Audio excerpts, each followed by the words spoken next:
ಸಿಗ್ಲಿಲ್ಲ ಸರ್. ಅನ್ನಿಸ್ತಿದೆ ಅಂತ ಹೇಳಿ ಸರ್. ನಿನ್ನೆ ಪ್ರಚಾರದ ನಂತರ ನಿಮ್ಗೆ ಏನು ನಿಮ್ಮ opinion ಏನು? ಪ್ರಚಾರ ಮಾಡಿದ್ಮೇಲೆ ಹೊಸದಾಗಿ ಏನಾದ್ರು ಕೇಳಾಗಿದ್ರೆ ಕೇಳಿ.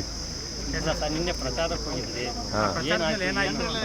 ನಿಮ್ಮ ರೆಸ್ಪಾನ್ಸ್ ಹೆಂಗಿದೆ? ಪ್ರಚಾರ ಈಗ ನಮ್ಮ ನಿರೀಕ್ಷೆಗೂ ಮೀರಿ ಜನರು ಸ್ಪಂದಿಸ್ತಾ ಇದ್ದಾರೆ.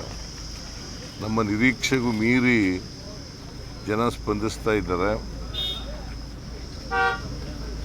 BJPಯವರು 4 ವರ್ಷ ಅಧಿಕಾರ ಮಾಡಿ ಏನು ಮಾಡಲಿಲ್ಲ ಅಂತಕ್ಕಂಥದ್ದು ಜನಗಳಿಗೆ ಗೊತ್ತಾಗಿದೆ.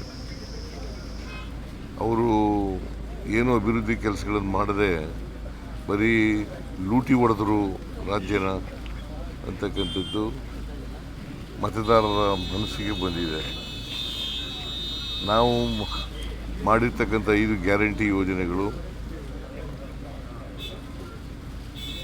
ಅವು ಜಾರಿಯಾಗಿದ್ದಾವೆ. 3 ವರ್ಷದಿಂದ ಜಾರಿಯಾಗ್ತಾ ಇದ್ದಾವೆ. ಮತ್ತು ನಂಬಿಕೆ ಬಂದಿದೆ. BJPಯವರು ಏನೇ ಸುಳ್ಳು ಹೇಳಿದ್ರು ಕೂಡ, ಯಾಕೆಂತಂದರೆ ಇವು ಜಾರಿ ಆಗೋದೇ ಇಲ್ಲ ಅಂತ ಹೇಳಿದರು. ಒಂದು ಸಾರಿ ರಾಜ್ಯ ಆರ್ಥಿಕವಾಗಿ ದಿವಾಳಿ ಆಗ್ತದೆ ಅಂತ ಹೇಳಿದರು. ಖಜಾನೆ ಖಾಲಿ ಆಗಿಬಿಡ್ತದೆ ಅಂತ ಹೇಳಿದರು. ಅಭಿವೃದ್ಧಿ ಕೆಲಸಗಳು ನಡೀತಾ ಇಲ್ಲ ಅಂತ ಹೇಳಿದರು. ಆಮೇಲೆ ಕಳೆದ ಲೋಕಸಭಾ